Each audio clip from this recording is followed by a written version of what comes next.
أعوذ بالله من الشيطان الرجيم بسم الله الرحمن الرحيم يا ربي بالمصطفى بلغ مقاصدنا واغفر لنا ما مضى ya wasi'al karamil pikiran bayana tuh ngeunaheun nya lamun jadi wali ngeunaheun jadi ulama mah di akhirat mah sana araraman tina neraka nya guling gasahan tah bareng tas ngobrol jeung Ki Bahlul teh bolak-balik nya teu bisa hudang nya salat kayak ngedeng deui nikmat meureun menjadi wali mangke di akhirat teu mamawaseun cakubahan nu ditakeun ku si Bahlul kieu sapoe dua poe saminggu nya keur tenang-tenang kieu bae nya di luhur singgasana raja kerajaan aya di luhur keur macul jok tuan raja teh saha eta kula saha sia Abu Nawas keluar aja itu udah lawan tidak terbacul di dinya dek melak cau mana melak cau di luhur cek jalan teh terus pokoknya mah sugan jadi be cek kena mana melak cau di luhur itu jamal jadi kajian kuku mage kudu nage di tanah melak cau mah ulah di luhur sungsunan aing mana melak cau di luhur sungsunan mual jadi sia sarua yang jadi wali di luhur kasur memal jadi tagan aja kawan aduh karena sehatan kedua kali Raja Harun Raja sial teuing je bener oge tak Abu Nawas kok nyahoeun aing hayang jadi wali gas atuh turun sia enggeus saya geus kaharti mah gua lagi deuk turun tadi atuh mampir heula teu aram kalau mah kudu ka istana mung mah tempat Ki Golkar tempat di jalan ini Abu Nawas ka ieu tiga raja bae dua penasehat hiji Bahlul dua Abu Nawas ceknya jangan nu aredan kabeh tah panggil Bahlul titah ka dieu Bahlul coba tudaekeun kunaon cenah teu daekeunana wallahu alam cek nu diutus coba titah ka dieu Bahlul tah si Bahlul titah ka dieu jeung Abu Nawas aing hayang nanya nu sabenerna coba kumaha aing nyeri hati aing ye hiji bakal mamawaseun ya aing cak si Bahlul tah mah kadua melak cau di luhur sungsuna moal jadi hayang jadi wali di luhur kasur moal jadi cak jan coba aing ngobrol nu sabenerna coba tah ka dieu dikata ka kitu Kiai Bahlul ulah kiai aing mah lain kiai nu edan aing mah nu edan Bahlul tah kitu sia kita kali itu kutuan raja dek naon saya rek nanya lamun dek nanya lain aing nu tita kadi itu raja nu kadieu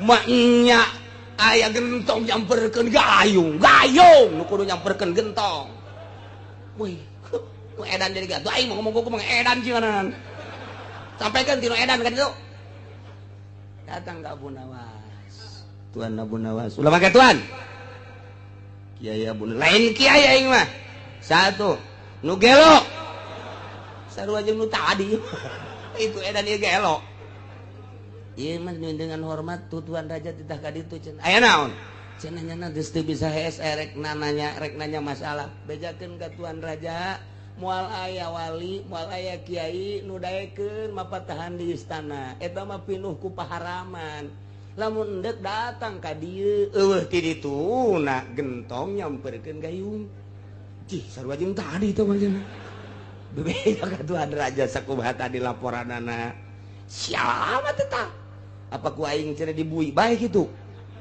coba bui eta Abu Nawas bui beres tah budak dibui Abu Nawas jasukeun dilayat ku raja Abu Nawas ulang ieu tah gara-gara sogol sia ka aing ku aing dibui jangan nahanan dibuyan sakna nikmat dain libuyan makulat teh kudu usaha barang di dieu mah jadi bere dahar nikmat jasa. Gua meminta rada kebelan bae dibuyina cakena teh. Sial-sial teh cak tuan raja. Sugan teh nyeri dibuy horeng ngeunaheun. Aing mah kieu bae nu mentek dibuy ge lain sabuy-buyna. Aing mah nanya bae emang kumaha itu syaratna jadi wali. Syarat jadi wali mah naon hiji ulah sok es di luhur kasur. Nomor kedua ulah sok hayang diraja-raja. Nomor katilu ulah sok make kendaraan bagus. Nomor kaopat ulah sok hayang boga naon. Sakitu doang syaratna naon. Naon berat. Kos kitu syarat jadi wali mah. Nu bener bae nu bener simpulna kumaha? Oh kakarak ngaluarkeun dalil. Abu Nawas di jero penjara teh ngaluarkeun dalil nafsu. Begitu la tujalisin nafsa cek Abu Nawas. Ulah sok rerejengan jeung nafsu. Lantaran nafsu teh adalah ada musuh kendaraan setan. Lamun anjeun ieu digiring-giringna ku nafsu jeung setan datang ka paeh moal jadi wali. Sebab wali mah teu boga rasa diri mulia, teu boga rasa diri agung, teu boga rasa diri aya. Geus panghina-hinana, pang lemah-lemahna, pang rudin-rudina di dunia, tak mun geus ngarasa teu berarti boga awak kakarak diangkat jadi wali. Kula neuk guguru atuh ka anjeun. Atuh masalah deuk guguru mah. Ngan kudu kaluar ti istana. Geuk siap kula deuk kaluar ti istana. Ulah siap-siap kudu bebeneran. Bener. Karak kaluar istana dibikeun. Kerajaan dibikeun. Kaluar Raja Harun Ar-Rasyid ngan baju hiji. Calana hiji, serba hiji. Teu meunang make kendaraan. Lempang cumplang campling guruna Abu Nawas kakara dit naon kitu dididik ku Abu Nawas sanggeusna dididik terus teu meunang boga rasa agung jeung mulya satungtung boga rasa agung jeung mulya eta teh nyaruaan jeung pangeran nu agung jeung nu mulya mah pangeran urang mah kudu ngahamba nu sa bener-benerna jadi hamba ulah boga rasana naon kakara dirinya seetik geus teu boga rasana naon kasimpulan nama selama 5 tahun Raja Harun Ar-Rasyid ngampleung kakara ku jelema kuari mah di kota teh di ome teh nyahoeun eta raja huluna di kitu-kitu geusina kadang-kadang ulin jeung budak kakarak di dinya manggih kanikmatan ibadah Raja Harun Ar-Rasyid. Baheula aing di raja-raja di dunia di akhirat mah bakalna disiksa. Kuari aing dihina-hina di dunia di akhirat aing bakal jadi raja. Tuh karaknya nak bebeja deui ka Abu Nawas. Geus nyahoeun Abu Nawas ge. Makom demi makom geus dilaksanakeun. Cak Abu Nawas, wahai Raja Harun Ar-Rasyid, kuari kudu jadi raja deui. Ieu naonan teh raja deui, pimpin umat. Lamun umat tadi pimpin ieu bahaya. Anjeun mah boga wewenang, anjeun mah boga wilayah, anjeun mah keturunan anak keturunan ti dituna keturunan ti sahabat. Nah, pimpin, dititah mimpin deui lantaran kuari mah yeuh geus moal hayang dunia. Tita jadi raja deui, dipaksa kudu raja-raja. Jadi raja deui jadi Harun Ar-Rasyid ngan geus jadi wali. Geus kuari mah rajana geus bener-bener dakwah, ngalempeng-lempeng umat. Ngarapi-rapi umat supaya umat ulah sasar diajak ke jalan tauhid diajak ke Gusti Allah baheula mah aing jadi raja hayang untung ti umat kuari mah supaya umat hayang untung ti aing beuh cek Raja Harun Ar-Rasyid lamun aing lamun sia nyararahon naon nu aya di aing hate aing teh naon iwal ti hayang ngalempeng-lempeng sia ngalurus-lurus anjeun pahe para kaum pahe para umat deuk diajak ka Gusti Allah geus kuari mah ulah boga pikiran naon aing mungkin anjeun semata-mata deuk diajak ka Gusti Allah tamun geus kos kitu los jadi raja mun masih kana jadi raja Hejo karena dunia boro-boro jadi raja nasional, jadi lurah moal berat, moal becus, moal bener. Moal bener SPPT aya 2. Geus kumaha tuh ka dituna tuh, sertifikat aya 3 atuh diganda-gandakeun kumaha.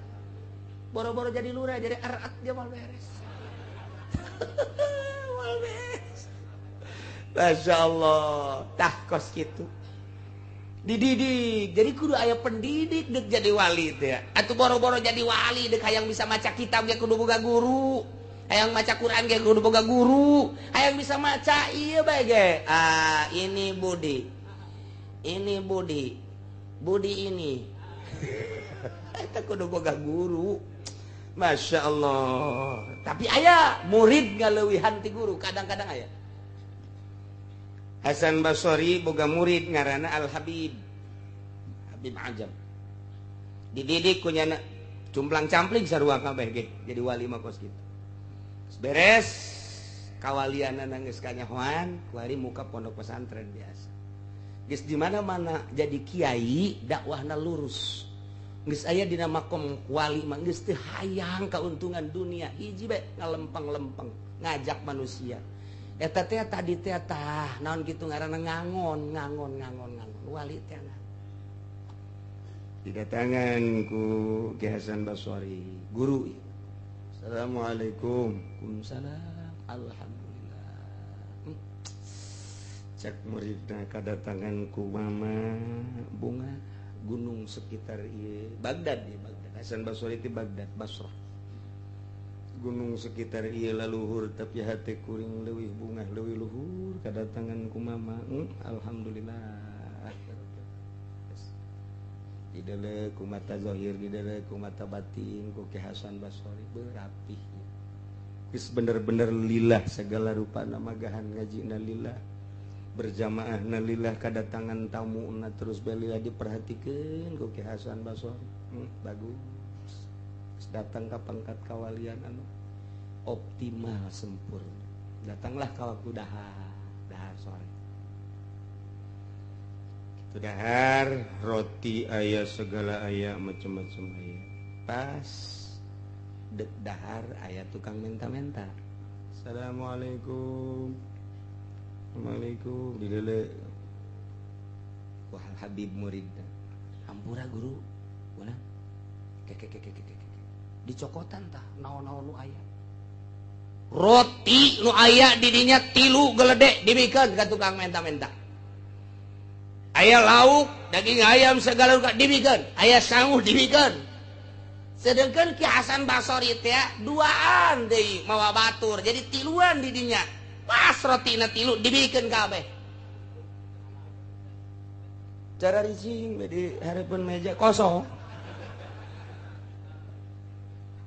Cak babaturan teh cenah wali yang murid mama kayak gitu munnya ge wali atuh meureunan kudu ngahormat ka urang bener ge aya baraman atuh lah dibikin kabeh.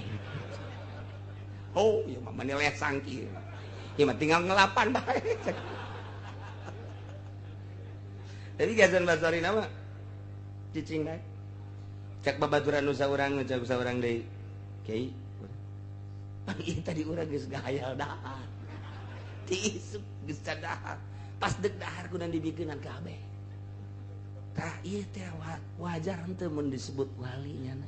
Pancena cak kiai tadi di imahyu urang zarah ka murid kula nu geus jadi wali. Kula mah atuh percaya bae mun nya ge nyana wali minimal dipotong-potongkeun. Urang sapotong nyana sapotong, ieu mah beak kabeh. Ya wali kos kieu cek dia teh. Itu dihormat urang nu geus puguh, dihormatna jadi henteu dihormat. Hasan Basri kieu. Aing ge can karti cek. Hasan Basri teh wali gede. Aing ge can karti cek dia. Tapi ku aing milih nyana teh wali. Geus pokona teu misleuk bae teh murid aing teh geus diangkat jadi wali cek. Tapi emang ge ieu kos kieu mah nyaho cek. Mati karti. Keur gumreng bae. Ai eta mah fakir miskin teh eta di luar assalamualaikum aya tiluan dibere kabeh atuh seuserian. wah hehe bose tuh cak baturna anu disuguhan urang nu daharnya na pan ieu kos kieu ngaranna waduh teu beres cek teh nu dua mah ngomong mah tapi Ki Hasan Basri mah ngan saukur kieu da ngingin ka harti tetep ngingin ka harti jol beta Ki Habib teh datang di hari emang teu dalahar cak cenah teh deket dahar naon kayu di dahar ngan teu ngaromong di hatena masing-masing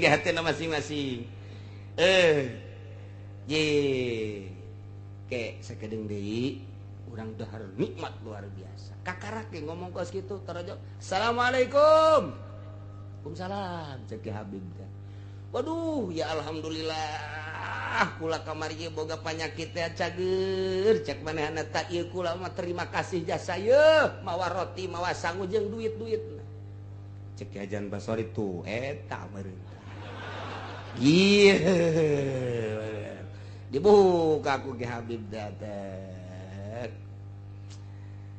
sedangkan nu tadi teh keur diberean teh aya keneh nyesa roti hiji deui dibikeun tadina opat nu tilu dibikeun nu hiji henteu sebabnya na pantiluan pribumi saurang nu dibikeun nu tilu nu pribumi mah henteu hiji pancak anu saurang teh eta ngan hiji doang mun kurang di dahar ku tiluan kurang jadi geus lah urang daripada urang kurang dahar mending teu dahar kabehan kan gitu begitu datang tak eta teh tabu diumbrakeun di meja cek misa urang dek tadi mah bikin kabeh eta rotinya ieu loba jasa pan moal ka dahar eta tuh cek Ki Hasan Basri kaluhuran murid aing berarti nyana geus nyaho ieu nu mantak dibikeun kabeh bakal aya gantina leuwih bagus tah eta teh murid leuwih luhur tibatan guru nama jadi walina setahap dengan seukur sakieu muridna mah geus pohara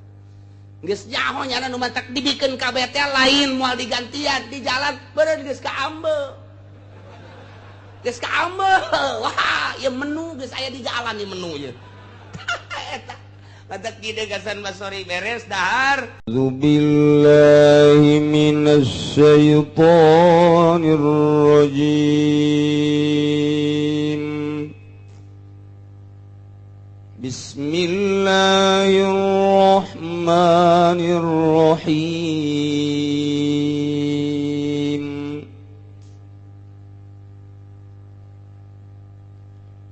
وذر الذين اتخذوا دينهم لعبا ولهوا وغرتهم الحياة الدنيا وذكر به أن تبسل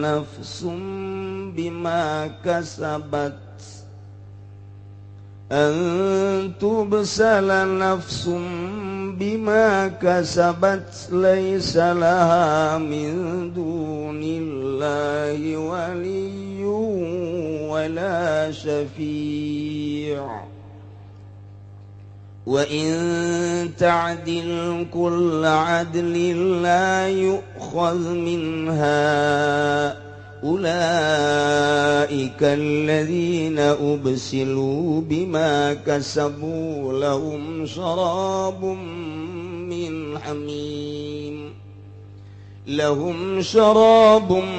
من حميم وعذاب أليم بما كانوا يكفرون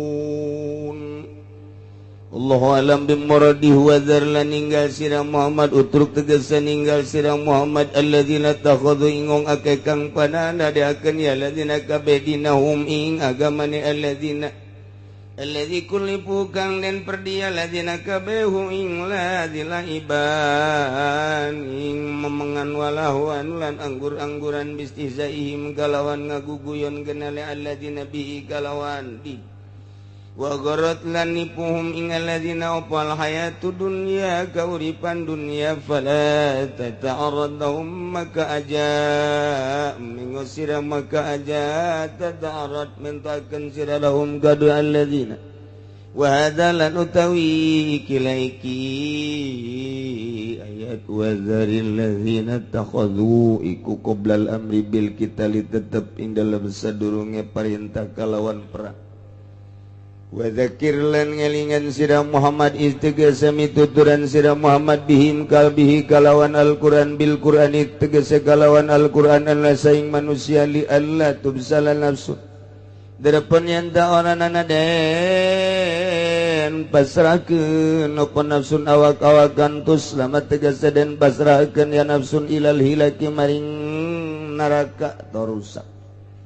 Bimaka sabat kalawan barang kang usaya nafsun amila tegese ngamal ya nafsun laisa lah kang orangana ikut tetep kada nafsu min dunillahi saking salian Allah geri tegese salian Allah waliun sapa kang upaya Yasirun tegese kang nulungi wala syafi'un dan orang sapa kang nulungi biamna kang nyegaya syafi'an la saking nasunal azab ing siksa wa inta dilan lamun nebusi rakul adlin kalawan saban-saban tebusan tapi tegese nebus wa inta dil kitulan lamun nebus ya nafsun kula adin kalawan saban-saban tebusan tapi tegese nebus ya nafsin kula fidain tege kalawan saban-saban tebusan la yukhad maka wakal ora den terima minha peminam minha saking nafsun apa matub dabihi barang kang den gawe tebus ya atau matab di apa barang kang nebus ya nafsin bi kalawan ma ulaika utai mangkono al-muttakhiduna iku alladzina wong akeh kang den pasrahkeun ya alladzina kabeh bimaka sabu kalawan barang kang ngausaya alladzina kabeh lahum iku tetep kadue alladzina sarabun utai umbean min hamimin saking banyu kang panas main balagon nihayatul hararah tegese banyu kang tumeka ya main kalawan katobing panas.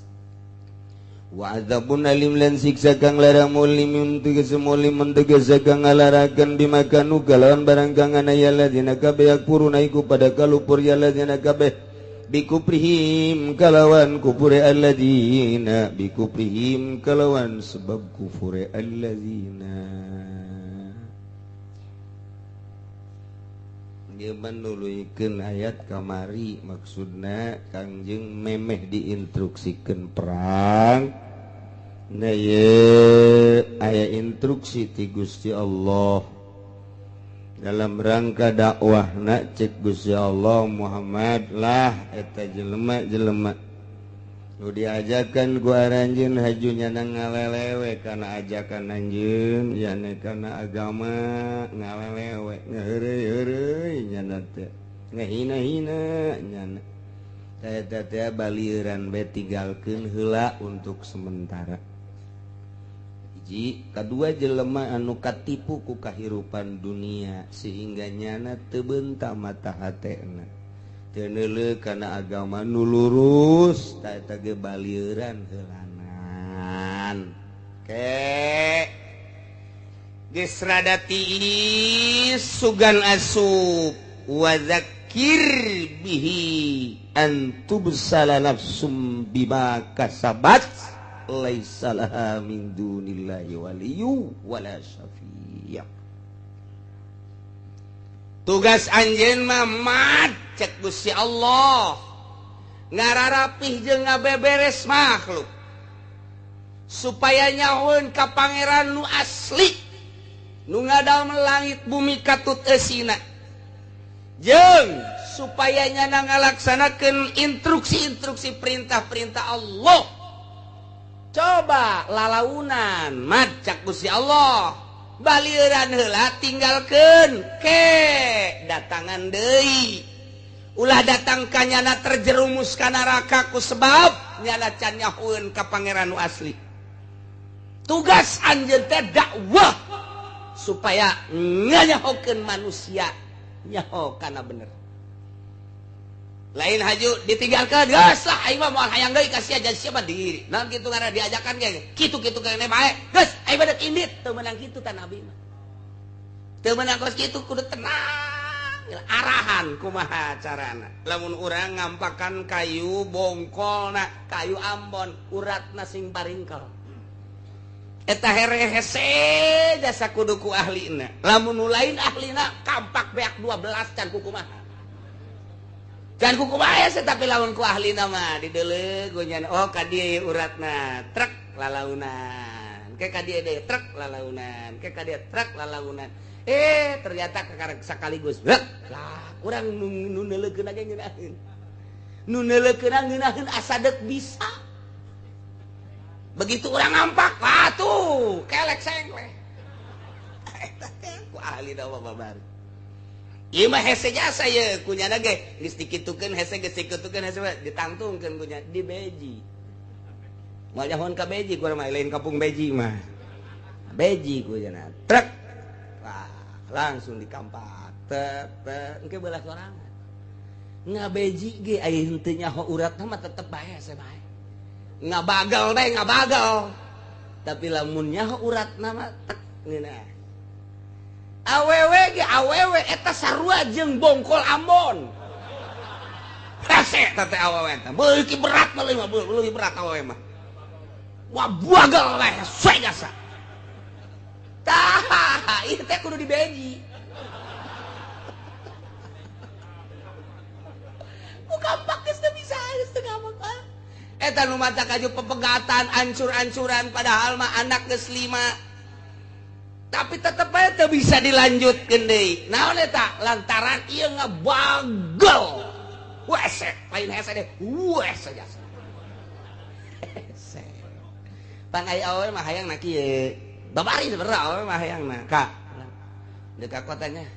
Mana tuh duitna? Sabaraha butuhna? Butuhna aya bener mangsa 2 juta mah. 3 juta. Wow, abang sayang. Kos kitu eta. Awe mah hayangna kos kitu. Geus dia momoy. Balik dia nanti kota. Aya balanjana, aya. Ira ada ka kota deui. Bisa di ka kota deui disadiakeun dia tah 5 juta. Bah, atuh jana ge geus kikiran bae. Eta awe eta kos kitu. Lamun dikurangan deh kurang. Sabaraha butuhna? 2 juta. Jajae ge 500. Asana saminggu moal nyambel kapangi mah kapangi sakumaha jeung musuh lah eta beji eta kos kitu beji eta kos kitu beji masyaallah hese hartina kudu nyaho urang urang lamun keur boga bere ngan tetep dinasehatan ye duit macekel bae lah itu butuh mah ulah dipake cek urang teh cukup tah nasihat. Jadi ketika nyana minta deui urang teu boga, iya atuh aya boga mah insyaallah ieu ge keur usaha, ieu mah cekel bae sakitu can aya. Ke 2 poe 3 poe deui masalah boga. Eta ngaranna nyaho urat. Nah, uratnya lagi atuh geus pahameun nyana ge. Lamun jauh duit cek urang teh ge 500, tah ieu neuk los bawa. Henteu geus bodoh lah. Atuh ujianna di beji ge eta.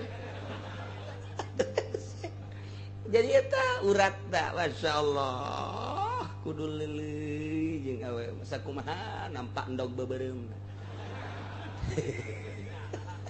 Goyang-goyangan peupeus. Goyang-goyangan peupeus acak-acakan ieu eta masyaallah. Nah dakwah ge kos kitu.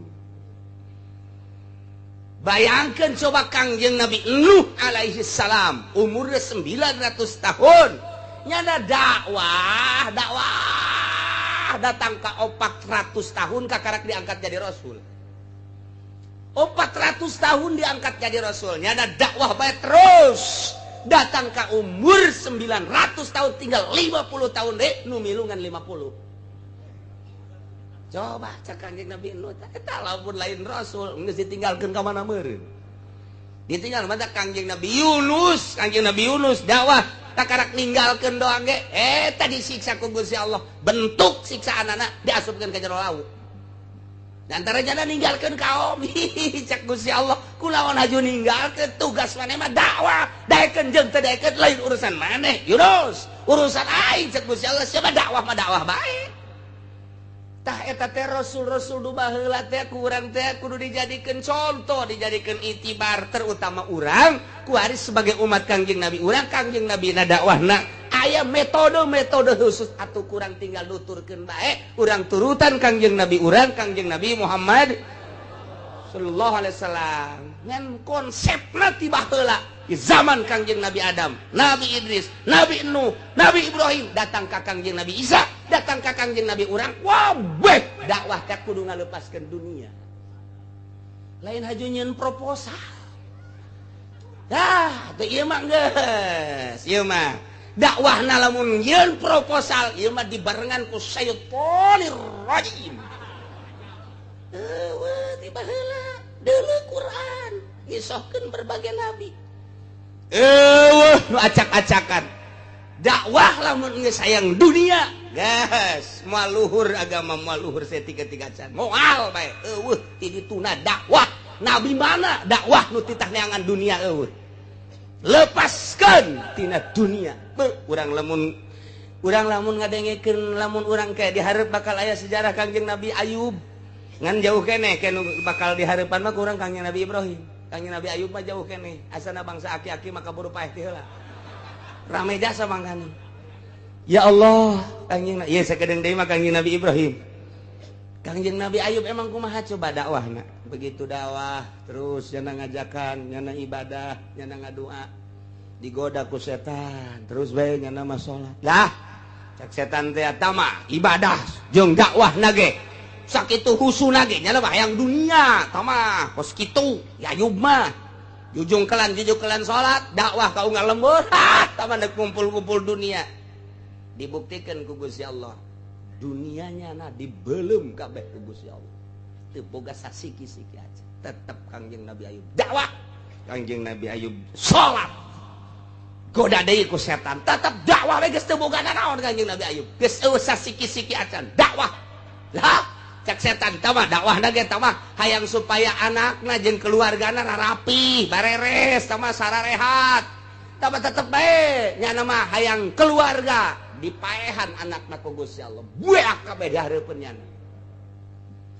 kumaha tah harta geus eueuh anak geus eueuh pamajikan masih keneh aya opat dakwah terus Kangjeng Nabi Ayub teh dakwah salat ka kampung eueuh anu nuturkeun masyarakat lah cak setan teh mah dakwah ge hayang pamajikanana supaya raresepeun jeung dirina supaya sehat abeh kabantu-bantu dibere panyakit ku Gusti Allah ateu borok abeh sakujur awak bem harta geus eueuh nanaon teu boga setik-etik acan anak geus dibeakeun ku Gusti Allah awak lah geus dibeakeun ku Gusti Allah tapi tetep Kangjeng Nabi Ayub mengajakan bae dakwah terus satungtung masih kena bisa leumpang Kangjeng Nabi Ayub dakwah terus bae salat terus bae kabelah dia nangis teu daya teu upaya karak pamajikanna ninggalkeun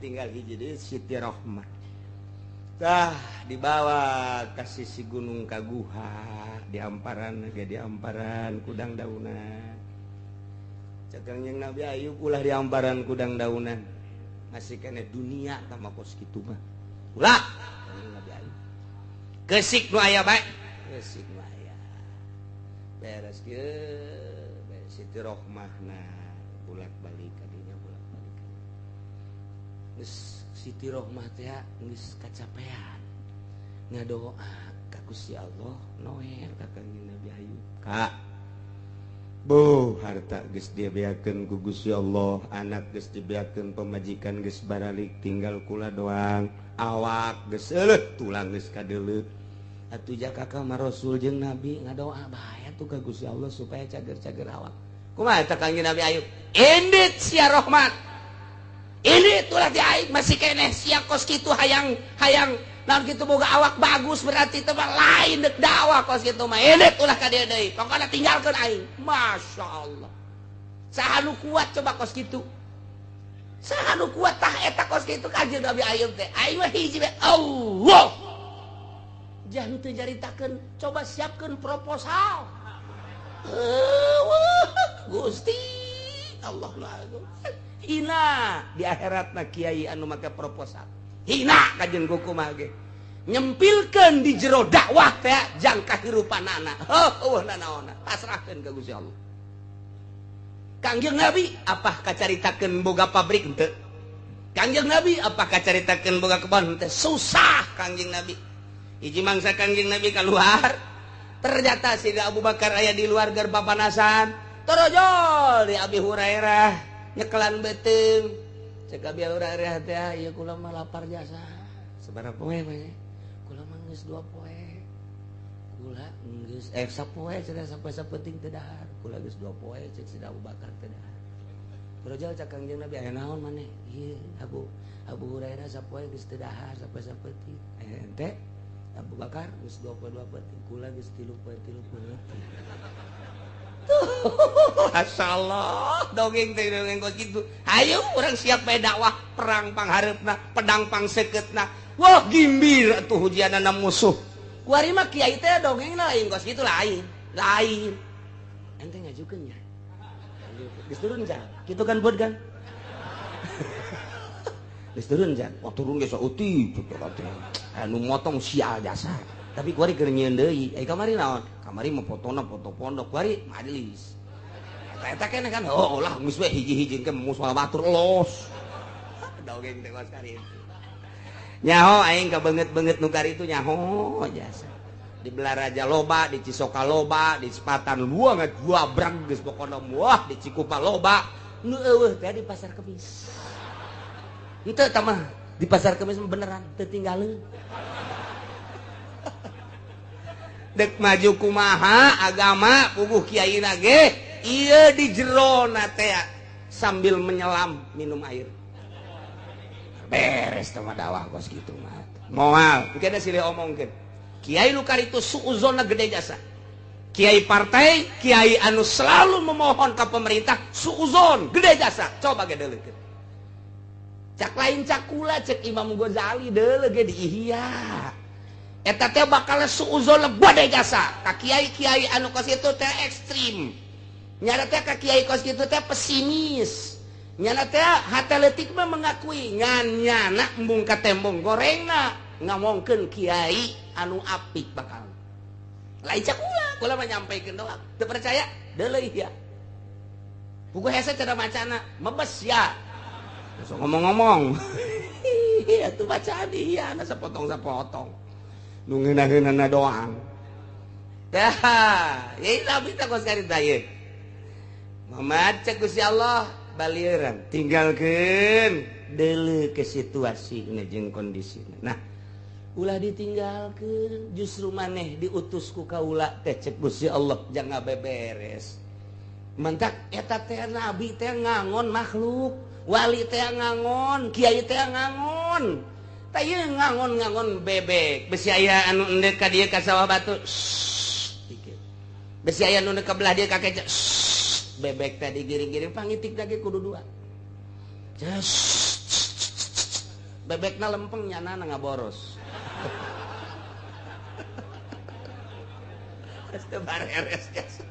Aduh tinggal bebek bayi lah goy. Aing di hus-hus aing sia mapal. Cak bebek gas aing dek mapal bae, mapal berjamaah. Teu bareres. Masya Allah. Kiai da ge mapal atuh deuk kumaha. Deuk kumaha ngaping makhlukna. Pan ieu teh makhluk jang ulah sok ngridit. Puguhnyanana kredit. Deuk kumaha coba ieu. Sing hade nya ulah sok kegemes teuing ye karena duit-duit teh ulah nyanana nyeun proposal. Deuk ngaping kumaha ka makhluk jabobolokot nyanana. Mal bisa tong pangitik tinggal pangitik. Engkena diomek ku bebek mana pangitik? Mana pangitik? Mana? Ayo aing pangitik ya. Mal beres lantaran nyanana bobolokot. Tuh da masarwa jeung ditahan tahajud nyanana kerek bae. Diintip ku jelema sia ditahan tahajud bae diintip bae. Teh hudang bae. Heh sia. Ka aing sia nita tahajud. Gitu. Sia kerek bae. Jatuh mah nitah-nitah. Atuh bener mah bener ngan mal beres. Mal beres kajen gua kuat. Coba kos kolot nggak ulah-ulah nonton TV. Ya sia nonton TV bae ka anakna. Puguhnya anak keur nonton TV kieu. Nonton TV bawa enak. Sakana aing teh nyana ieu nu puyeng. Je abah tak kula ieu. Sia kunaon? Dia pan ka kula ti ulah nonton TV aya abah keur naon? Aing mah kolot. Mal beres. wal beres.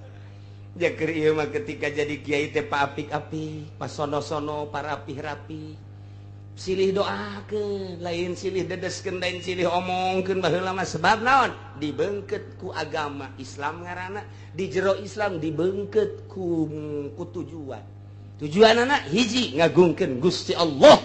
Silakan dek di mana bae, di pemerintah tah, di organisasi tah, di partai tah, di tani tah, di dagang teh, hiji tujuanna dibeungkeut ku agama, dibeungkeut ku tujuan Allah. Moal aya naon asas geus kaluar tina beungkeutan eta bae moal beres. Agama tinggal agama meungkeut tapi tujuanna geus lain. Sieu mah tujuanna hayang kedudukan, sieu mah tujuanna hayang dunia. Agama mah agama bae ngan beungkeutan kaduana nu hese. Mantap hese eta. Nah, Muhammad wa dzakir bihi. Elingan ku anjeun ku Al-Qur'an pituturan supaya li alla tubsala nafsum bima kasabat, supaya ulah terjerumus ka neraka ku sebab pagawean-pagawean manehanana. Laisa laha min dunillahi waliyyu wala syafi', di mana geus terjerumus ka neraka lantaran didakwahan supaya percaya pangeran teh Allah, endahan ka patung. Didakwahan supaya terus ngalaksanakeun perintah Allah, endahan maksiat. Akibatna engke manahanana terjerumus ka neraka, di neraka laisa min dunillahi waliyyu wala syafi'. Eueuh nu bakal ngurusan nulungan, eueuh nu bakal nyapaatan, nu bakal ngaropea. Moal aya neraka nu Allah jang nyadiakeun jelema anu maksiat ka Gusti Allah, nu musyrik ka Gusti Allah. Saha nu deuk nulungan jeung saha nu deuk ngaropea. Moal aya ulah datang ka kos kitu cak Gusti Allah. Bere pepeling make Al-Qur'anul Karim ulah datang ka terjelumus ting jarungkel ka neraka. Anta kaya kiai ngadakwahan manusia teh ainyanana pi neraka.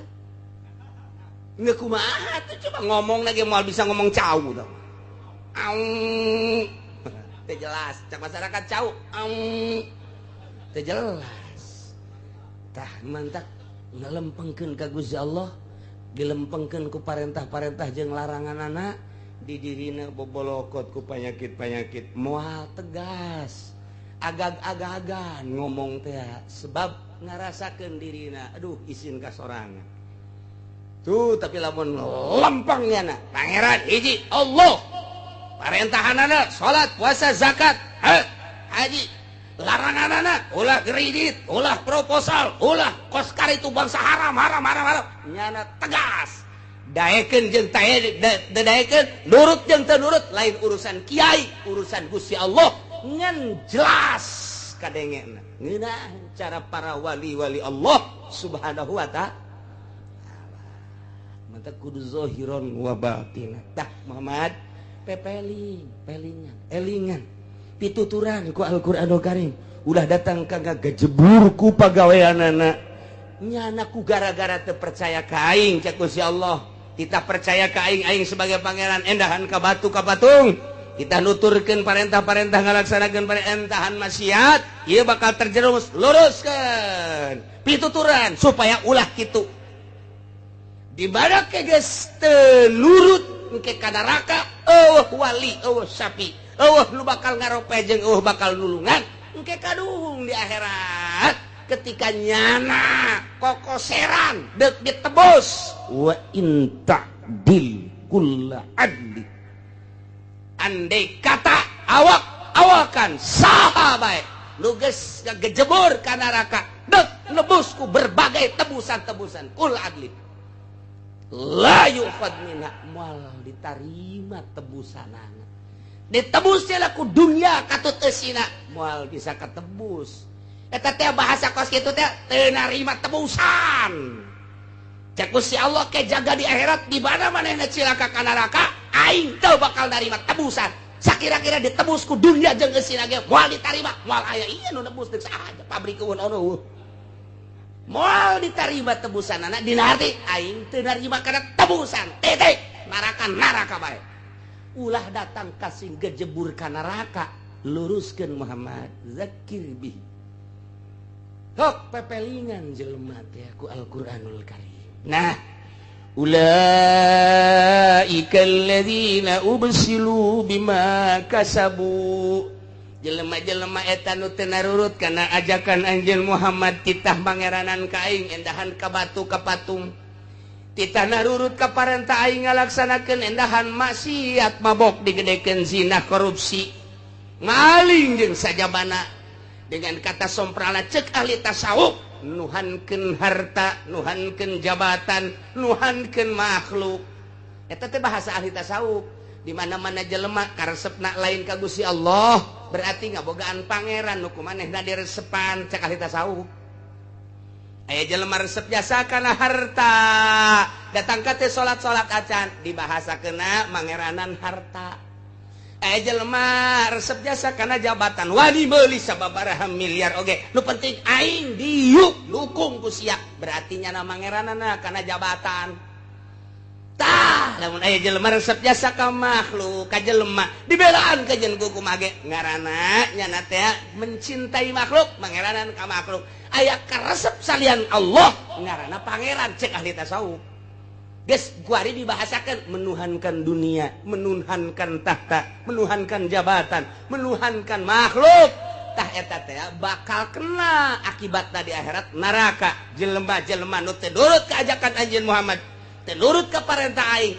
Ulaika alladzina ubsilu bima kasabu. Jelema-jelema eta lanu bakal digejeburkeun ka neraka ku sebab pagaweannya na. Di neraka ke bakal kumaha? Lahum syarabum min hamim. Panas neraka teh dahaga ke bakal dibere cai jang nginum. Padahal manyana ge keur gugujubaran ku kucuprakan kekerbekan dina cai.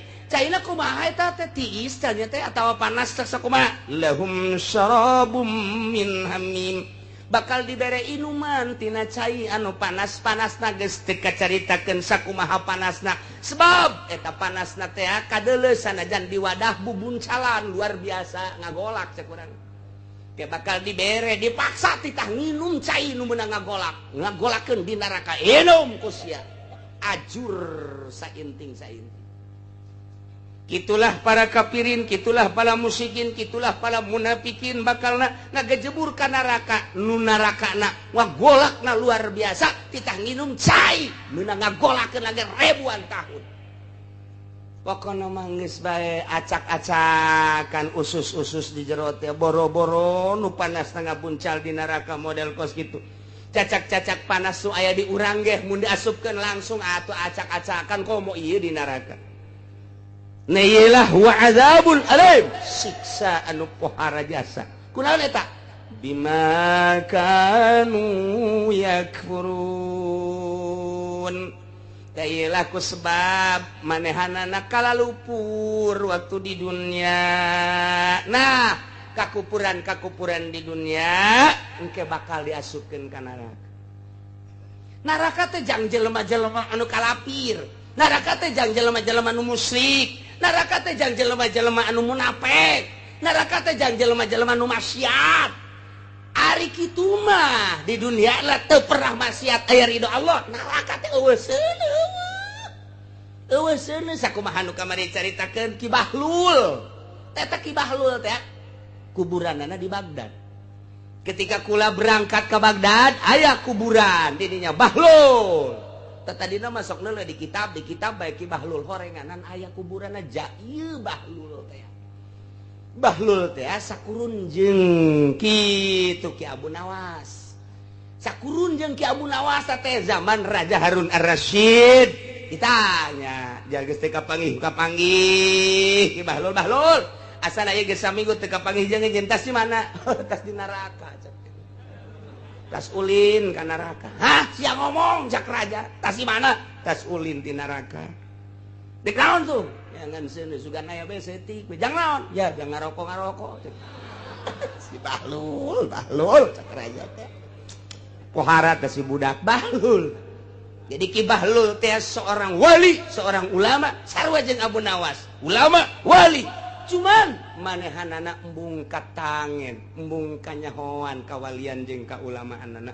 Sebab raja Harun Ar-Rasyid memeh nyana jadi wali yakni keur ngaraja nyana teh diktator. Kumaha aing bae cek Raja Harun Ar-Rasyid. Mantak embu teu make Al-Qur'an sepenuhna. Mantak ti Bahlul ya. Wali ulama cuman nyana teh wawalah wah wawalah wah disebut Bahlul. Bahlul sia. Jadi nyana mah embung kanyahoan kiai, embung kanyahoan kiai. Kuari mah nu lain kiai hayang kanyahoan kiai. Artis kikiayanan. Coba ya, musisi kikiayanan. Coba nu kumaha pelawak hayang di kiai-kiai. Nu kiai asli mah embung murikak bulu disebut kiai teh ya, sebab kiai teh kiyahi nusok ya Allah, ya ilahi, ya Allah, ya ilahi. Ima lain mah ya kredit, ya proposal, ya kredit, ya proposal. Wal beres gitu bata mah. Tah, nu kiai asli embung di kiai-kiai, nu lain kiai hayang di kiai-kiai. Tah ieu mah dokter Andes teh doang teh disebut marah. Ente kurang tuh. DRS yang mahal itu. Oh ya, maaf ya. Guys, Dokter Andes Kiai Haji Arif yang saya hormat. Ujungnya S1. Apa itu S1? Kita kecap benteng. Siunghin teh. Aduh, Masya Allah, Masya Allah. Ya Allah. Bahlul. Kumaha sia teh mana? Teh neraka. Nu bener. Teh naon tuh? Nengen seuneu. Manji. Eueuh. Kumaha sia teh bener kieu? Ulah barang datang ka penjaga neraka aya malaikat di dinya. Ulah minta. Malaikat? Ulah. Ieu neraka. Mohon. Bisa kula neuleuh coba pangbukakeun. Ai kitu rek naon? Coba rek nyangan seuneu saeutik we. Yang naon cek malaikat? Lah perlu. Cek malaikat teh atuh moal aya ente sangaran ana Bahlul. Lul cek malaikat. Eueuh tanda-tanda seuneu ente mah. Ente coba hayang deuleu. Dibukakeun ku malaikat zamania teh. Prek. Tah silakan ieu neraka. Asupna ka neraka. Yo. Pan cenah cak Muhammad, cak Anjeun Nabi neraka teh seuneu, ja ieu satungtung deuleu eueuh seuneu naon eueuh naon. Kakidul eueuh seuneu, kaler eueuh seuneu, kawetan eueuh seuneu, kakulna bohong berarti. Eueuh seuneu. Pancena neraka teh seuneu, kada eueuh. Kaluar deui nya malaikat. Kok enggak ada api? Kemana ini apinya? Katanya neraka itu api kok enggak ada. Kemana itu nerakanya? Oh, Bahlul. Neraka itu tidak ada api, cuman tempat api. Tempat api. Iya. Apinya di mana? Apinya mah nanti orang Cikupa yang main gapleh. Nah, dia bawa balak genep nanti ke sini. Itu bawa api sendiri dia. Oh, begitu. Iya. Yang orang sonono, orang Pasir Gadung yang suka main ayam di kawasan. Nah, itu dia mati nggak tobat. Nah, itulah ngaduin ayamnya dibawa ke neraka. Dia bawa sendiri. Yang mabok, nah itu nanti bawa api ke sini. Yang zina, bawa api nanti dia ke sini. Yang korupsi, bawa api dia ke sini. Tah, eta horenganan seuneu mah bawa urang ti dia dibawa ka ditu. Cek malaikat atuh aya neraka mah. Nu mantap pantes dina Al-Qur'an. Wattaqun nar allati waquduhan nas wal hijar. Sing sieun maneh ka neraka, nu panghurungna teh manusia. Ieulah manusia-manusia nu kadarituna pinuh ku dosa. Asupkeun ka neraka. Nu mentak sanajan ngarendeng da duaan. Nu ieu mah ngan mabok doang, nu ieu mah nya mabokna zina nya maling. Ngarendeng duaan atuh beda seuneu panasna. Si mah pohara jasa atuh si mah bawana sakitu bae. Tuh kos kitu cak Ki Bahlul teh jauh sono horeng di neraka mah. Mentak ke Kangjeng Nabi operasi ka neraka. Sahabat operasi. Ulama-ulama operasional terus ka neraka. Teu panas sebab teu mawa seuneu ti dieuna ka ditu. Bawa urang seuneuna. Geus mun hayang panas ke di neraka, bawa saloba-lobana. Kitu bae hese-hese. Sanajan ngarendeng di ditu tah. Nu ieu mah teu boga piseuneun. Nu ieu mah pinuh. Atuh engke nu ieu mah sanajan ngarendeng, nu ieu mah parah nu ieu mah. Ini mah aman-aman bae. Tah nu mantek dipersilahkeun ka dieu teh kitu Tuan Raja jo sono horeng di neraka jahanam. Raja Harun Ar-Rasyid kieu, nu bener sia lol. Bener cenah. Kira-kira aing mau seureun tuh. Ya asana mah pinuh lo Raja. Waduh, sia Bahlul kos pisaan bae, karase ku aing sakira. Sing trek-trek awak aing. Ye. Engke bakalna kumaha teu kumaha tah mah terserah Tuan Raja kira-kira bakal hayang kabeuleuhna rada rosa teruskeun. Kira-kira hayang aman di dituna teu tah mah eureun jadi rajana. Eta mah terserah Tuan Raja ngan kula geus ngalalakon ka neraka geus kitu. Duh, cek Bahlul cek Tuan Raja teh.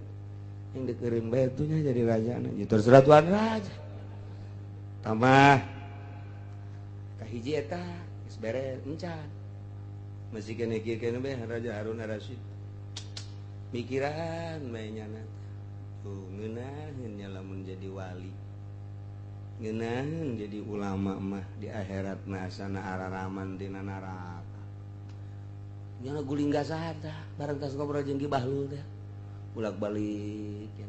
Teu bisa udang ya salat kayak ngedeng deui nikmat meureun mun jadi wali mah ke di akhirat teu mamawaseun cak kumaha nu ditakeun ku si Bahlul kieu sapoe dua poe saminggu nya keur tenang-tenang kieu bae nya di luhur singgasana raja kerajaan aya di luhur keur macul joket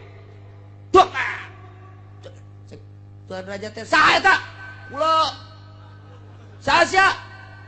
Abu Nawas. Keluar aja. Eta lawan tidak tebacul di dinya, deuk melak cau. Manya melak cau di luhur, cek jana teh. Geus pokona mah sugan jadi be cek cenah. Manya melak cau di luhur atuh jamal jadi kajen kumaha ge, kuduna ge ditaneuh melak cau mah. Kula di luhur sungsunan aing. Manya melak cau di luhur sungsunan moal jadi sia. Sarua yang jadi wali di luhur kasur moal jadi tage. Aja hoa. Aduh kana sehatan kedua kali Raja Harun Ar-Rasyid sial-sial teuing gitu. Je. Bener oge tak Bu Nawas. Kok nyahoeun aing hayang jadi wali. Gas atuh turun sia. Enggeus, saya geus kaharti mah kula lagi turun. Turun. Tadi tuh mampir heula teu haram kula mah kudu ka istana mung mah tempat Ki Golkar tempat di jalan. Ini aku Nawas ka ieu. Tiga raja bae. Dua penasehat hiji Bahlul, dua Abu Nawas. Ceknya jangan aredan kabeh tau. Panggil. Bahlul tidak ka dieu Bahlul coba. Tudaekeun. Kunaon cenah teu daekeunana? Wallahu alam, cek anu diutus. Coba titah ka dieu Bahlul, tah si Bahlul titah ka dieu jeung Abu Nawas. Aing hayang nanya anu sabenerna coba kumaha aing nyeri hati aing ye. Hiji bakal mamawaseun ya aing. Cak si Bahlul tah mah. Kadua melak cau di luhur sungsuna moal jadi hayang jadi wali di luhur kasur moal jadi cak. Coba aing ngobrol anu sabenerna coba tah ka dieu. Dikata ka kitu. Kiai Bahlul, ulah kiai yang melain kiai, nu edan yang mah, nu edan Bahlul, tak itu siapa. Kita kali itu Tuan Raja. Dek naon? Saya rek nanya. Lamun dek nanya lain aing nu tita kadi itu raja nu kadieu. Maknya aya gentong nyamperkeun gayung nu kudu nyamperkeun gentong. Wih, nu edan jadi gatuh aing mau ngomong ku mah edan cieunan. Sampaikan tino edan kan itu.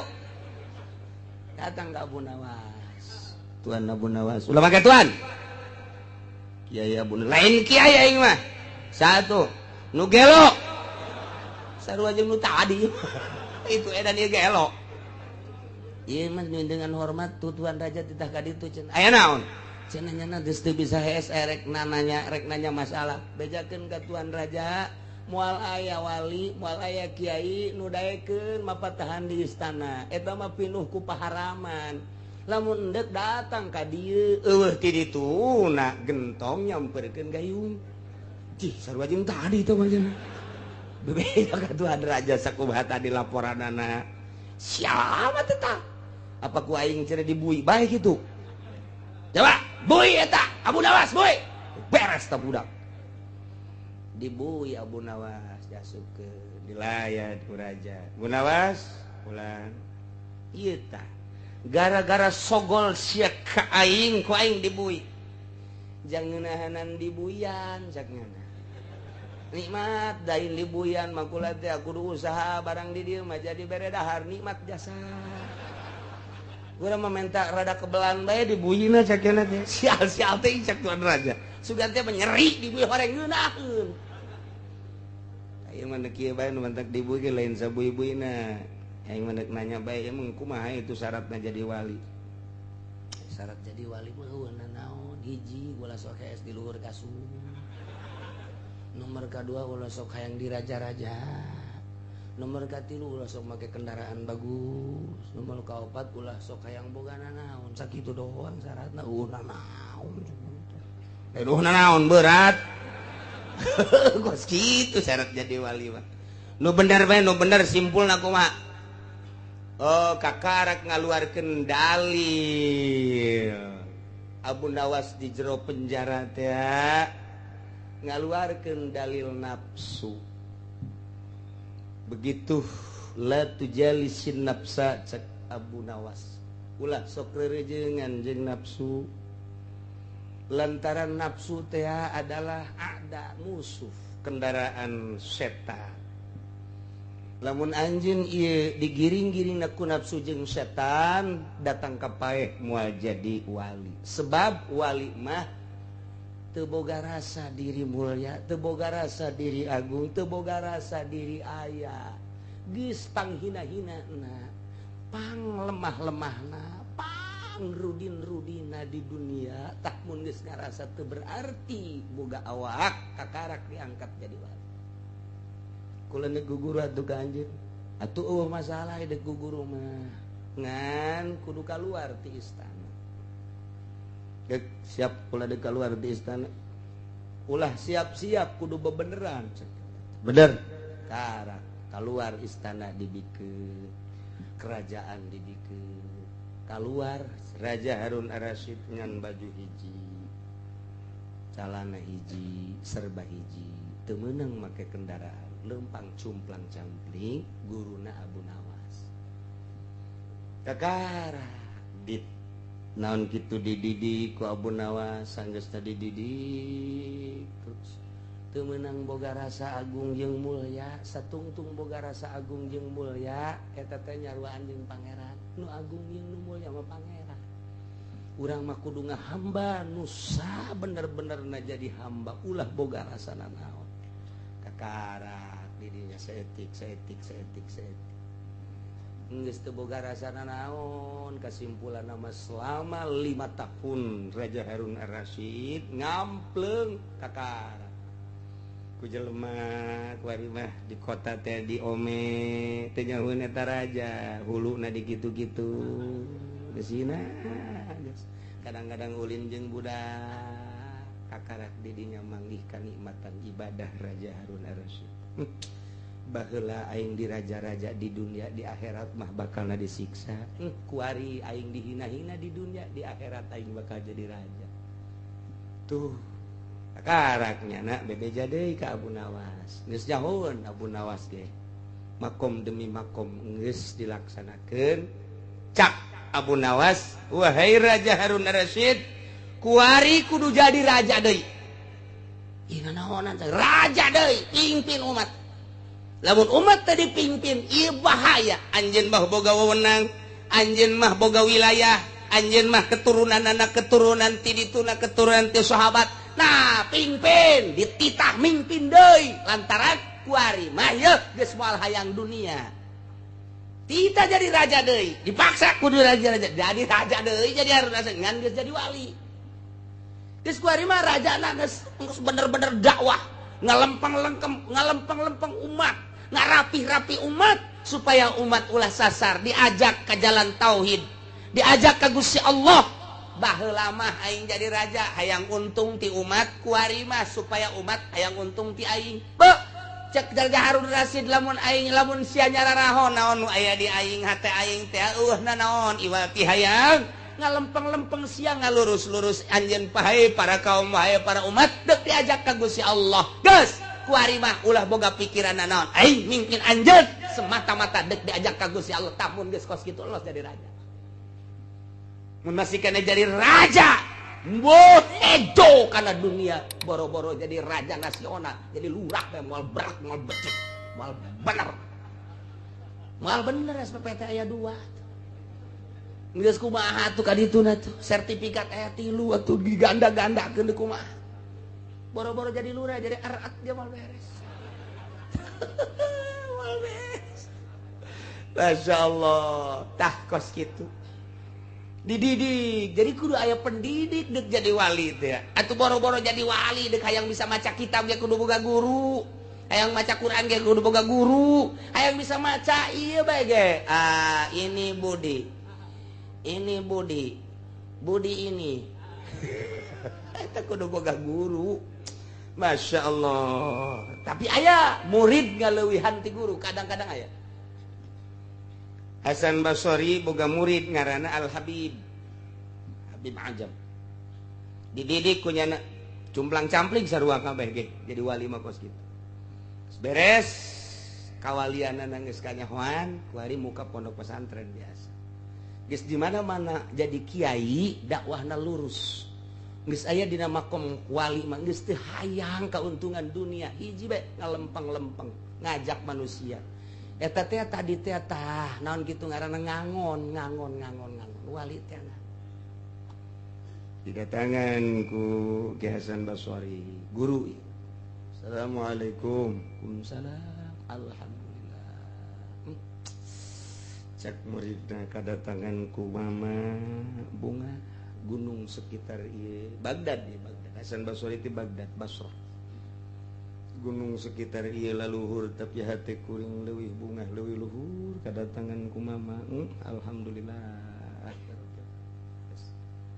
didele ku mata zahir didele ku mata batin ku Ki Hasan Basri berapih geus bener-bener lillah segala rupa namagahan ngajina lillah berjamaah na lillah kadatangan tamuuna terus lillah diperhatikeun ku Ki Hasan Basri bagus datang ke pangkat kawalian anu optimal sempurna datanglah ka waktu dahar sore itu dahar roti aya segala aya macam-macam aya pas dek dahar aya tukang menta-menta Assalamualaikum Waalaikumsalam didele wah Habib murid hampura guru mana kek dicokotan tah naon-naon nu aya roti nu aya di dinya 3 geledek dibikeun ka tukang menta-menta aya lauk daging ayam segala rupa dibikeun aya sanguh dibikeun sedengkeun Ki Hasan Basri teh 2an deui mawa batur jadi 3an di dinya pas rotina 3 dibikeun kabeh cara rizing di hareupeun meja kosong cak babaturan teh cenah wali yang murid mama kayak gitu munnya ge wali atuh meureunan kudu ngahormat ka urang bener ge aya baraman atuh lah dibikin kabeh oh ya mama nilai sangki ya mah tinggal ngelapan bae jadi Hasan Basri nama cicing bae cak babaturan nu saurang cak saurang deui kiai iya tadi urang geus gahayal dahar tiisuk geus dahar pas dek dahar kudu dibikeunan kabeh tah ieu teh wajar henteu mun disebut wali nya pancen cak kiai tadi di imahyu urang zarah ka murid kula nu geus jadi wali kula mah atuh percaya bae mun nya ge nyana wali minimal dipotong-potongkeun urang sapotongnya sapotong ieu mah beak kabeh ya wali kos kieu cek dia itu dihormat kurang nu geus puguh dihormatna jadi henteu dihormat Hasan Basri kieu aing ge can kaarti cek Hasan Basri teh wali gede aing ge can kaarti cek tapi kok aing dileuleungna teh wali geus pokona mah teu misleuk bae teh murid aing teh geus diangkat jadi wali tapi emang ge ieu kos kieu mah nyaho cek tapi kan keur gumreng bae ai eta mah fakir miskin teh eta di luar assalamualaikum aya tiluan dibere kabeh atuh seserian wah hehe bose tuh cak baturna nu disuguhan urang nu dahar nyana padi kos kieu ngaranna waduh teu beres cek teh nu dua mah ngomong mah tapi Ki Hasan Basri mah ngan saukur kieu ngingin ka harti tetep ngingin ka harti jol beta Ki Habib teh datang di hari emang teu dalahar cak cenah teh ke dahar naon kayu di dahar ngan teu ngaromong di hatena masing-masing ye ke sakedeung deui urang dahar nikmat luar biasa kakarak ge ngomong kos kitu tarajo assalamualaikum waalaikumsalam cek Habib teh waduh ya alhamdulillah kula kamari ieu boga panyakit teh cager cek manehna ta ieu kula mah terima kasih jasa yeuh mawa roti mawa sangu jeung duit-duitna cek Ki Hasan Basri tuh eta meureun ieu dibuka ku Ki Habib datek sedangkan nu tadi teh keur diberean teh aya keneh nyesa roti hiji deui dibikeun tadina opat nu tilu dibikeun nu hiji henteu sebab nyana pan tiluan pribumi saurang nu dibikeun nu tilu nu pribumi mah henteu hiji pancak anu saurang teh tangan hiji doang mun kurang di dahar ku tiluan kurang jadi geus lah urang daripada urang kurang dahar mending teu dahar kabehan kan gitu begitu datang tak eta teh tabu diumbrakeun di meja cek musa urang deh tadi mah bikin kabeh eta rotinya ieu loba jasa pan moal ka dahar eta tuh cek Ki Hasan Basri kaluhuran murid aing berarti nyana geus nyaho ieu nu mantak dibikeun kabeh bakal aya gantina leuwih bagus tah eta teh murid leuwih luhur tibatan guru nama jadi walina tahap dengan seukur sakieu muridna mah geus pohara geus nyaho nyana nu mantak dibikeun kabeh teh lain moal digantian di jalan beureun geus ka ambeul wah ieu menu geus aya di jalan ieu menu ieu eta mantak kieu Hasan Basri beres dahar nyana terus bebeja ka muridna be ieu mama di mama ku anjeun di guruan ku anjeun tapi mama ayeuna deuk nanya ka anjeun ieu mah nu mantak kaju ngaluhuran ti mama datang ka nyaho di jalan ieu geus kaambeuk ku anjeun teh rahasiana naon sakali ditanya dua kali teu daek ngajawab demi Allah make wallah wali mun geus make wallah geus bae teu daya teu upaya kulantaran mama make sumpah kula bisa ngaluhuran mama kula mah ieu eueuh sama sakali cinta dunia jadi kula mah sama sakali jang dahar ge geus teu hayang-hayang acan ai mama mah memang geus cinta teu cinta kana dunia ngan kadang-kadang mikiran jang dahar keluarga aya mama mah kos kitu saeutik kula mah geus teu saeutik ketika acan geus eueuh be pokona mah dinolkeun urusan dahar mah eueuh sabakatul hibal-hibal acan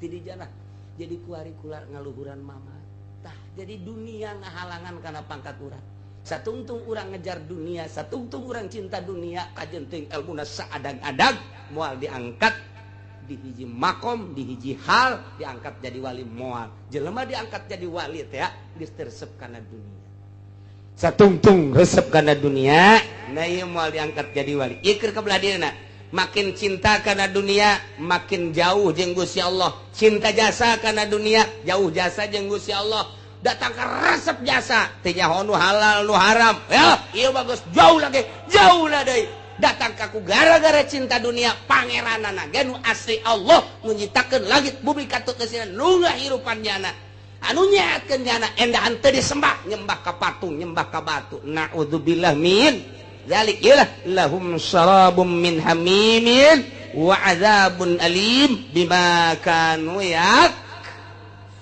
sebab kufur di alam dunia nah siksa maka kurang mah kuari alhamdulillahirabbil alamin urang mah iman ka Gusti Allah, iman ka Kangjeng Rasulullah Muhammad sallallahu alaihi wasallam, tinggal urang ngalaksanakeun perintahanana hayu, urang lalaunan mantepkeun, jauhan larangan-laranganana. Nu sok daek ngaji mah rada deres, tapi nu jauh ti pengajian. Usum Natalan milu kuari Natalan. Usum tahun baruan milu tahun baruan. Lamun ngan sakadar lu Natalan jeung tahun baruan doang Kristen doang moal macet jalan. Nu ngamacetkeun jalan, nu ngabacetkeun jalan anak-anak Ki Haji. Termasuk Ki Haji.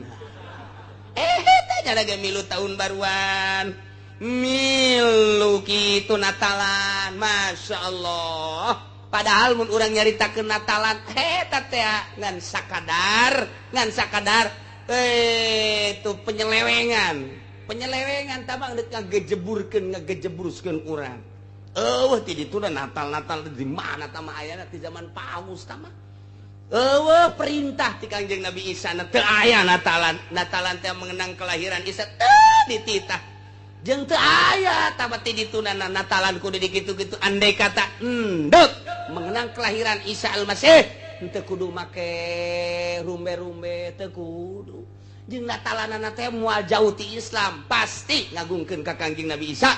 Pasti tahlilan, pasti maca-maca Taurat atau Injil nu asli kan geus Injil nu asli nu kuari mah eta mah geus tahrif kabeh oge. Urang kuari katipu nyana Natalan milu rame, nyana tahun baruan urang milu macet, Jakarta macet, Puncak macet, Cianjur macet, Sukabumi macet. Ieu pan lamun Kristen doang mah moal macet. Berarti budayanya na ieu geus merambah ka urang. Naudzubillah min zalik wa min zalik. Nah iyalah kudu dipikirkan kurang. Nu geus bebeja ka kula kuari nu geus bebeja ka kula yeuh anu leungit pamajikanana nu geus 3 poe, nu leungit anakna nu saminggu, anu geus leungit pamajikanana ieu mah nu leungit anak mah geus loba jasa tamat, nu leungit pamajikanana ieu sekitar urang.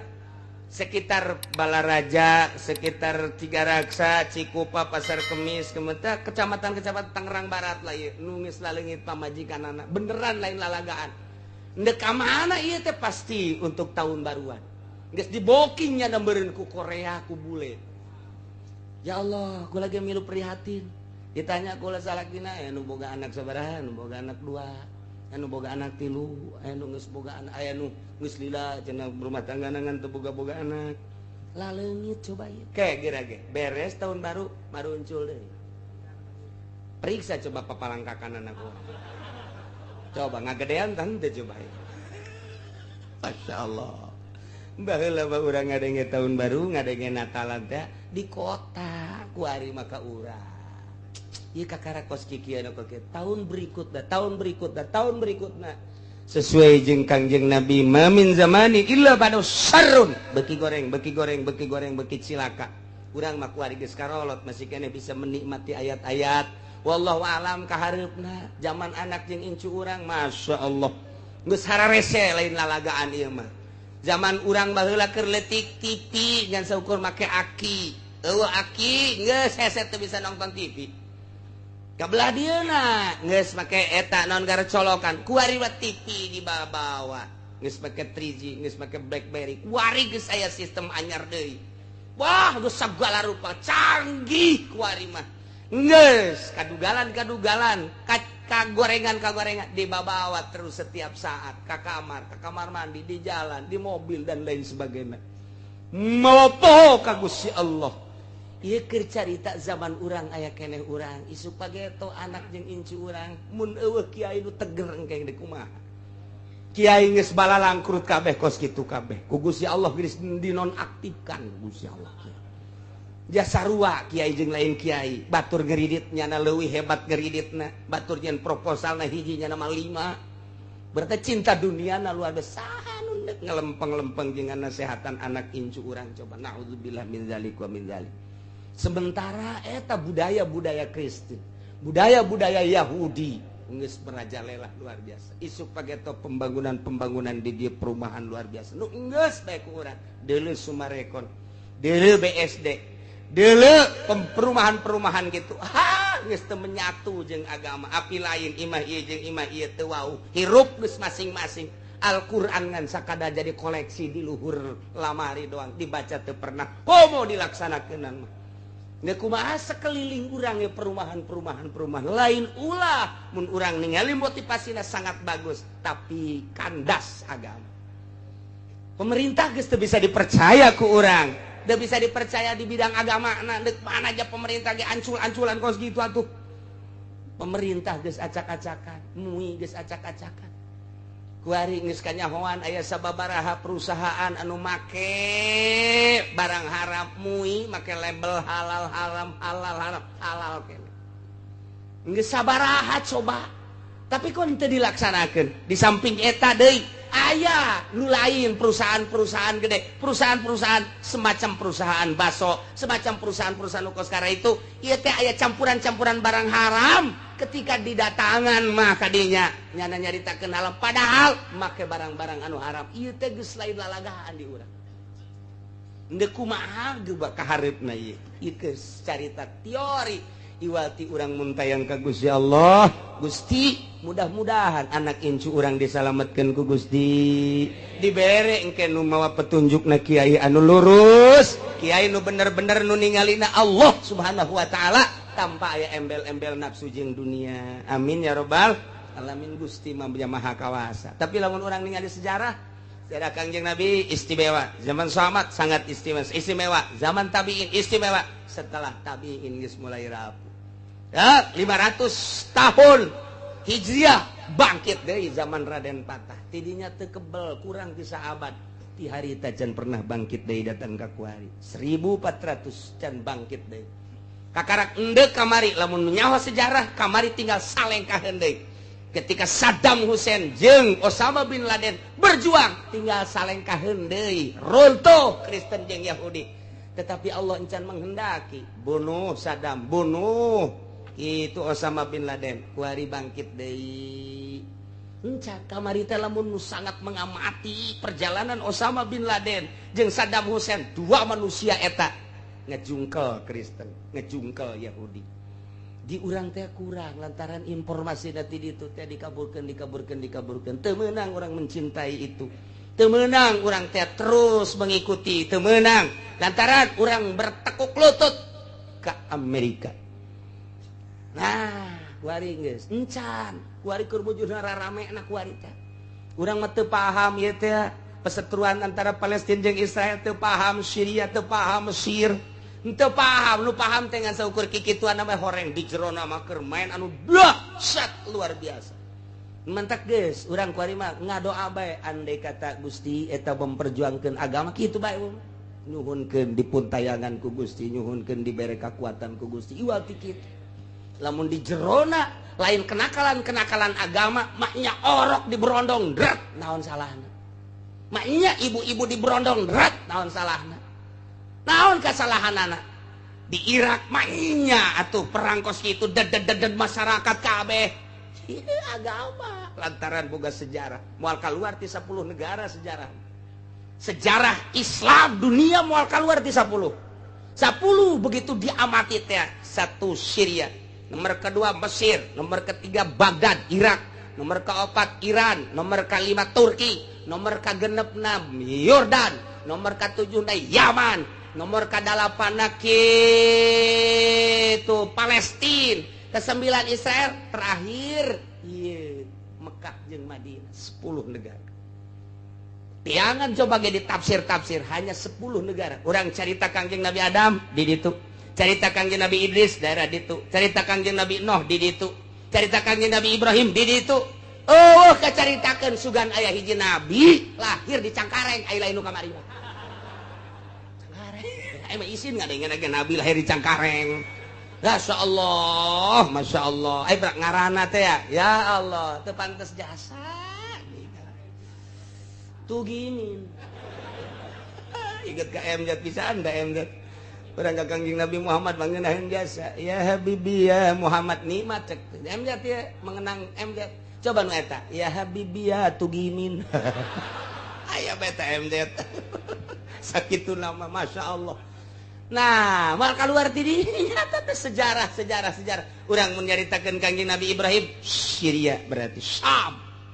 urang nyaritakeun Kangjeng Nabi Nuh Turki berarti urang nyaritakeun Kangjeng Nabi Ayub Baghdad berarti urang nyaritakeun Kangjeng Nabi kitu Yunus Nenawi sarua Baghdad kuburan-kuburanna masih aya kene nu mantak kuari lamun urang ka Baghdad moal mah 10 poe zarah aya beberapa nabi urang ka Syria aya sababaraha nabi ka Turki ka ditu ka Yordan encan kuburan-kuburan para sahabat Masya Allah moal kaluar ti negara eta nyaritakeun urang berbagai tafsir nyaritakeun Kangjeng Nabi Nuh eta caah di mana gunung judina di mana geus araraya kabeh di negara itu kabeh turunan urang mah kadi zaman harita mah encan aya Cikupa encan aya Pasir Gadung encan aya lah anyar nama kos gitu tetapi lamun kurang diamati Indonesia nu anyar